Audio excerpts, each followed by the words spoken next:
Hello friends, super magic રસોઈમાં મિત્રો હું આપનું સ્વાગત કરું છું. આજે હું મસૂરની દાળના ઢોસા જે ઇન્સ્ટન્ટ 15 જ મિનિટમાં બની જશે, તો તમે હેલ્ધી એકદમ બ્રેકફાસ્ટ સવારમાં તમારે બનાવવો હોય તો તમે ઇન્સ્ટન્ટ આ નાસ્તો કરી શકો છો.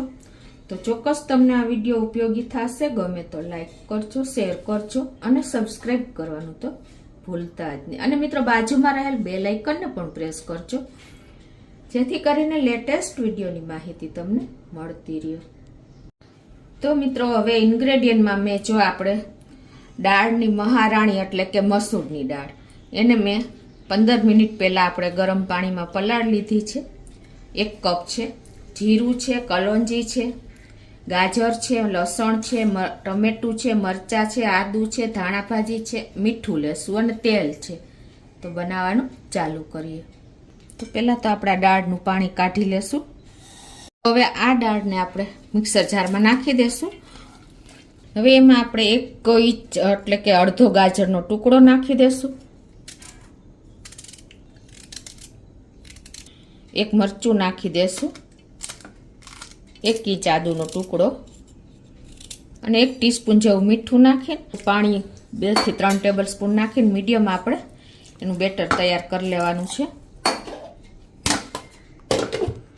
તો આ રીતે આપણે જો મીડિયમ બેટર તૈયાર કરી લીધું છે અને હવે એને આપણે બોલમાં નાખીને અને આને ઢાંકીને આપણે 10 મિનિટ રેસ્ટ આપી દેશું.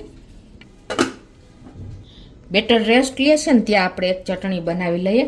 તો એમાં 2 તીખા મરચાં, 7 થી 8 કળી આપણે લસણ, 1 ઇંચ આદુનો ટુકડો અને થોડી એવી આપણે નાનું બંચ એવી ધાણા ભાજી નાખીને અને 1 ટીસ્પૂન જેવું મીઠું નાખી દેશું અને 1 ટીસ્પૂન જેવું આખું જીરું નાખીને અને આને આપણે ક્રમ્બલ એવું દરદરું પીસી લેશું. આ રીતે જો આપણે પેસ્ટ બનાવી લીધી છે. હવે આપણે એક વઘાર કરશું. એના માટે એક પેન લઈ અને ગેસ ઓન કરી અને એમાં આપણે 1 ચમચી જેવું તેલ મૂકશું. આ સરસોનું તેલ છે, એનો ટેસ્ટ બહુ સરસ ચટણીમાં આવે છે. તો આપણું તેલ પણ ગરમ થઈ ગયું છે. અડધી ટીસ્પૂન રાઈ ની ફ્લેમ આપણે મીડિયમ રાખી છે અને 1 ટીસ્પૂન જેવી કલોંજી નાખી દેશું અને જે આપણે આ પેસ્ટ બનાવીને એ આપણે આમાં નાખીને આને થોડીક રોસ્ટ કરી લેશું.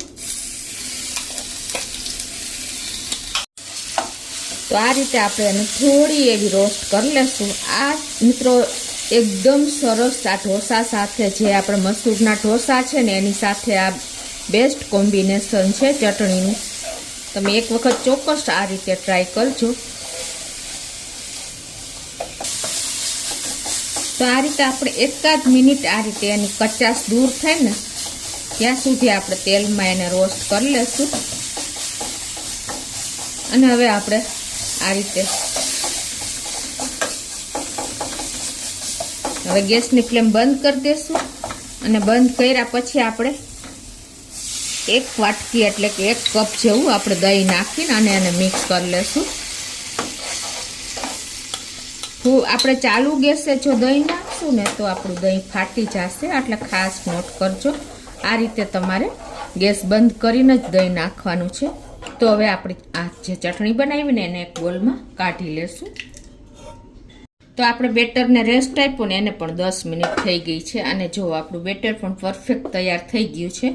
મીડિયમ કન્સિસ્ટન્સી આવી રાખવાની છે અને આ સ્ટેજે તમારે જો આમાં મીઠાની જરૂર લાગે ને તો એડ કરી દેવાનું છે અને મિક્સ કરી એકદમ પરફેક્ટ તૈયાર કરી લેવાનું છે.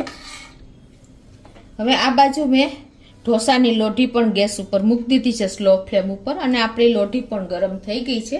તો આ રીતે ઢોસો ઉતારતા પહેલાં આપણે એને એક પરફેક્ટ તૈયાર કરી લઈએ. થોડું પાણી નાખીને અને એને આ રીતે આપણે લૂછી લેશું એટલે આપણું ટેમ્પરેચર લોઢીનું પરફેક્ટ મીડિયમ એવું થઈ જાય. તો હવે આપણે જેવડી સાઈઝનો ઢોસો ઉતારવો એ પ્રમાણે બેટર નાખીને અને એને આપણે ઢોસો ઉતારી લેશું. તો આ રીતે આપણે બેટર નાખીને અને આપણે રાઉન્ડ ફેરવતા જઈશું.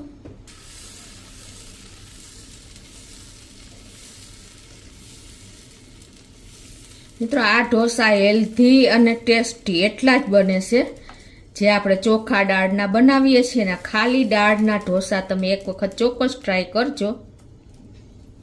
હવે આને મીડિયમ ફ્લેમ ઉપર આપણે કૂક થવા દેશું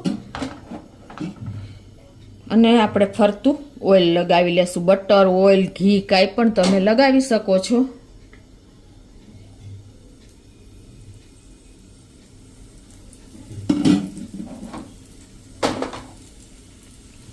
તો આ રીતે જો 1 મિનિટ થઈ છે અને આપણો ઢોસો પણ સરસ ઉથલી ગયો છે. જો એકદમ સરસ આપણો ઢોસો રેડી છે.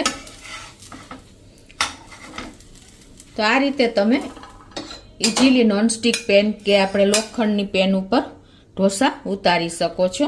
તો એ જ રીતે આપણે બીજો ઢોસો પણ તૈયાર કરી લઈએ. તો આ રીતે જો આપણે 3 ઢોસા ઉતારી લીધા છે. એકદમ હેલ્ધી અને ટેસ્ટી આપણા ઢોસા રેડી છે. તો તમે ઇન્સ્ટન્ટ 15 મિનિટમાં મસૂરની દાળના ઢોસા આ રીતે તમે ચટણી ઇઝીલી તૈયાર કરીને એન્જોય કરી શકો છો. તો તમને ચોક્કસ મિત્રો આ બ્રેકફાસ્ટનો વિડીયો ગમે તો લાઈક કરજો, શેર કરજો અને સબસ્ક્રાઈબ કરવાનું તો ભૂલતા જ નહીં.